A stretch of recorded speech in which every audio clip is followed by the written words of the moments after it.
Every day, something dramatic happens in the Caribbean that affects our lives. We'll give you the details. We'll give you the facts on Caribbean Perspective with Eddie Frederick. Here's Eddie Frederick. So glad you can join us. Public workers demand salary increases in Antigua, with Prime Minister Gaston Brown warning of consequences. This story takes the lead in today's edition of Caribbean Perspective for Monday, 24th April 2023. Details when we return. Hubbard's Multi-Department Mount Gay and Hubbard's Tire Bay, located at the Building Supplies Compound in Grand Anse, are reminding the motoring public that another round for licensing and inspection has begun. Just arrived on new shipments of quality furrowed and torque tires to fit all makes and models of vehicles at competitive pricing. Shop early to avoid the hassle of long lines. WhatsApp them on 473-405-5482. Hubbard's, quality service, affordable prices.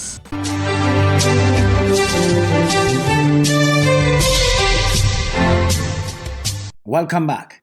Antigua and Barbuda's Prime Minister Gaston Brown has urged the unions representing public sector workers to be responsible and reasonable in their demands for better pay and conditions. Garfield Burford of ABS News reports. The Prime Minister placing matters into context as increasing numbers of public sector workers agitate for increased salaries.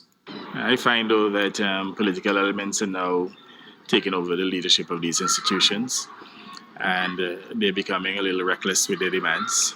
And if this continues unabated, they could plunge the country into a crisis, because at the end of the day, if the government is called upon to pay increases that it cannot afford, then there be only one or two possible options. The head of government, who is also finance minister, says each option for the government, if that were to happen, would be challenging for the country.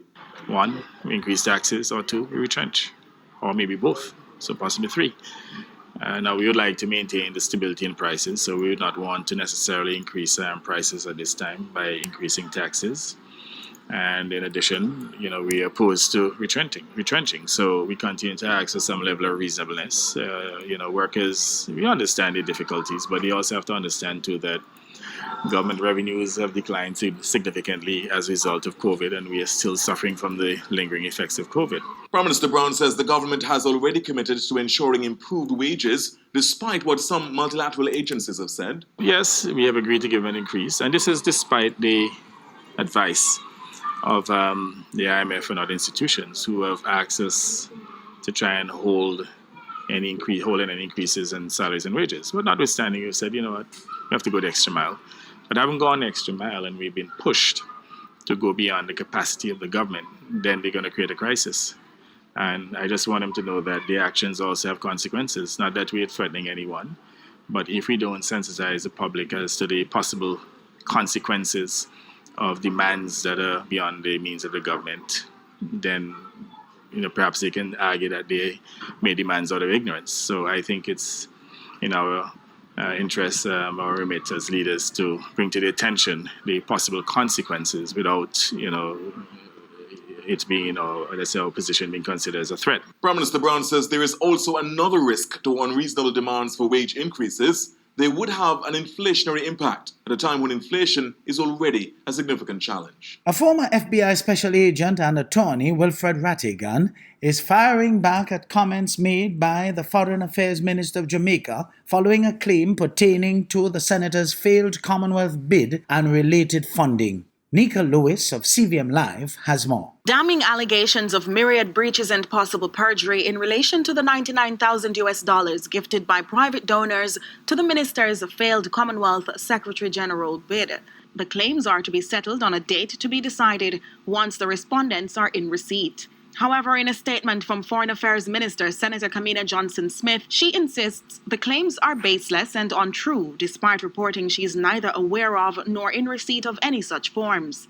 She reminds that defamation, even on social media, is grounds for a suit, a comment to which Rattigan demanded an apology and threatened another suit, this time for defamation. Pin partner said, Kamina Johnson-Smith, you are the beneficiary, you're a third-party beneficiary. We are providing this service to you.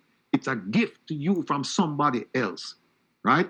Minister of Finance is saying Kamina Johnson-Smith did not file accounting for that $99,000. And Fit Partners said, yeah, we got $99,000. We got $33,000 in April, $33,000 in May, and we got $33,000 in June.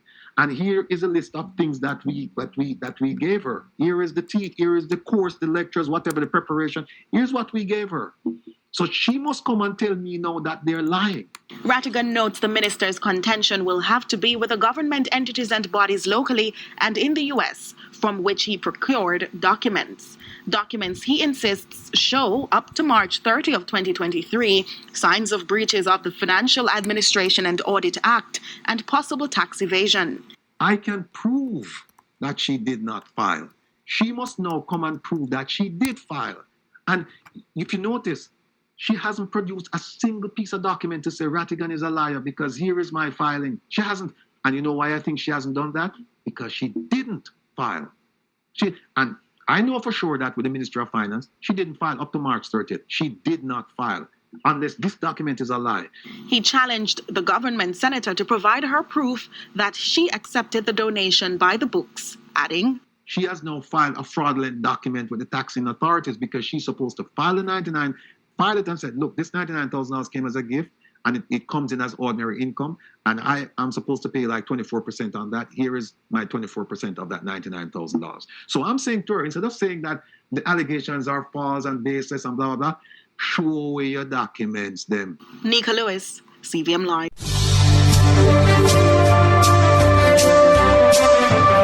You're listening to Caribbean Perspective with Eddie Frederick.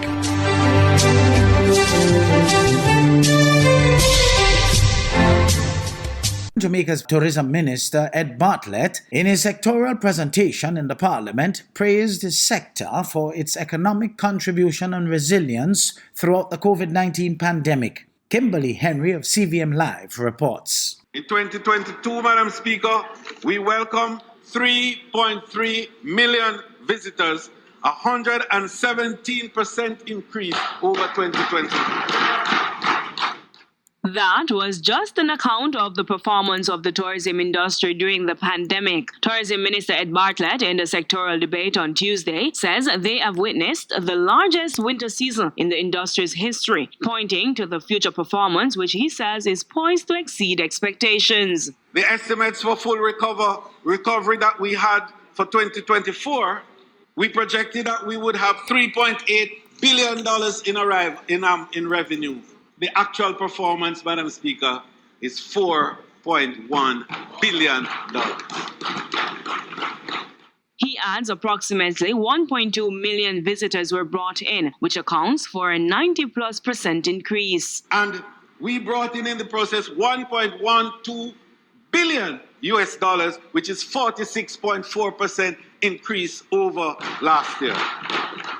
Bartlett reiterated that never before in the country's history has tourism contributed this significantly, while adding everything will be done to maintain and improve the sector. The minister outlined how the tourism ministry worked in tandem with every ministry, documenting how it especially impacted agriculture. We have provided 786 farmers with opportunities to sell their products to the tourism sector, and over $200 million of sales have been effected in the last 3 months of this year. I'm Kimberly Henry for CVM Live. Coming out of a regional symposium on violence in the Caribbean, being looked at in context of a public health issue, Prime Minister of St. Kitts and Nevis, Dr. Terence Drew, confirmed that actions will be taken through CARICOM. Glenn Bart of SKN Newsline reports. Prime Minister Drew was responding to the news media immediately after arriving on St. Kitts from Trinidad and Tobago, where the symposium was held. Yes, we have come up with a number of common things that we'll do. Why? CARICOM has 3 fundamental pillars, and we are adding the 4th one. When that is done like that, it means that CARICOM now would be asked to come up with action plans. With action plans, of course, implementation. But outside of that, to get the funding necessary. Just like how we have done across the region with other type of programs. For example, HIV/AIDS was not handled by one country, was handled by CARICOM, and it's a huge success. NCDs, non-communicable chronic diseases, is now being attacked from a CARICOM level, and the resources flowing into the CARICOM is helping each country. And we are saying if we have been successful dealing with critical matters that affect all of us across the Caribbean, why is it that violence is an issue that is affecting all of us? Why not come together and come up with common sense policies, scientific-based policies, and get the resources to implement measures to deal with it? So I'm very, very hopeful, and so you'll see a number of those things come out in the communique. It was the first time that violence in the Caribbean was discussed at high levels in the context of a public health issue. Glenn Bout reporting for SK Newsline. The Muslim community in Trinidad and Tobago celebrates Eid. Prime Minister Dr. Keith Rowley has called on the wider community not to overlook the significance of the fact that this and other cultural and religious observances are freely held in Trinidad and Tobago.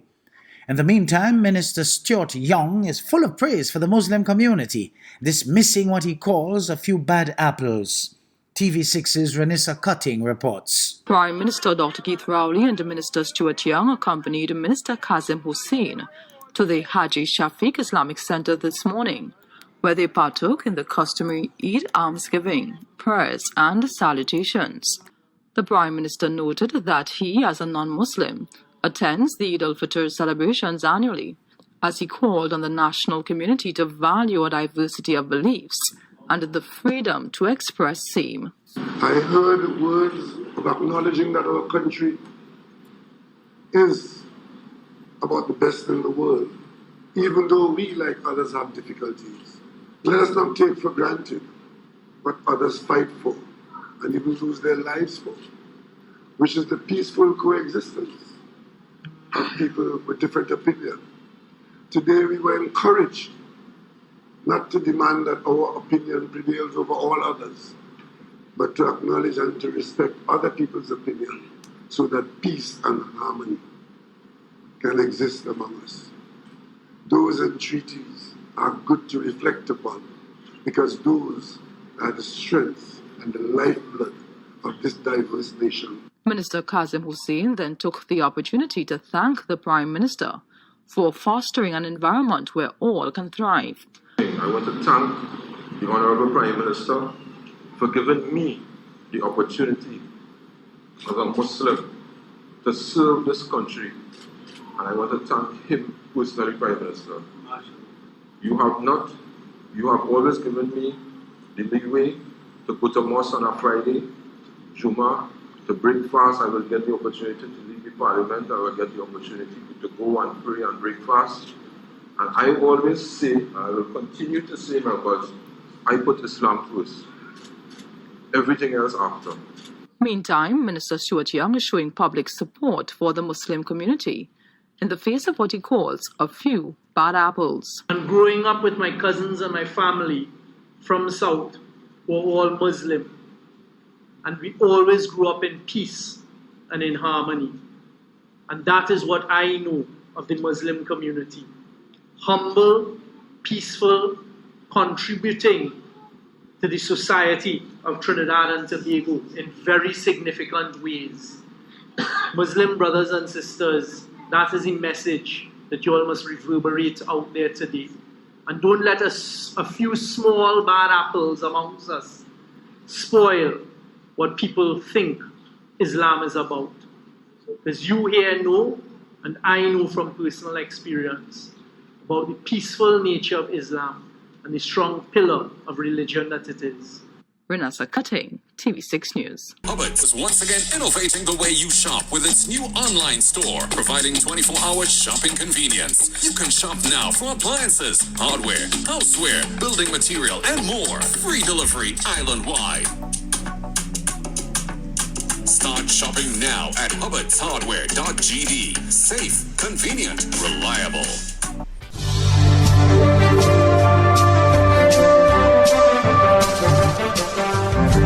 I am Eddie Frederick. This has been Caribbean Perspective, a whole new approach to highlighting developments in the Caribbean. In the meantime, please continue to log on to CaribbeanPerspective.com for more daily news and more.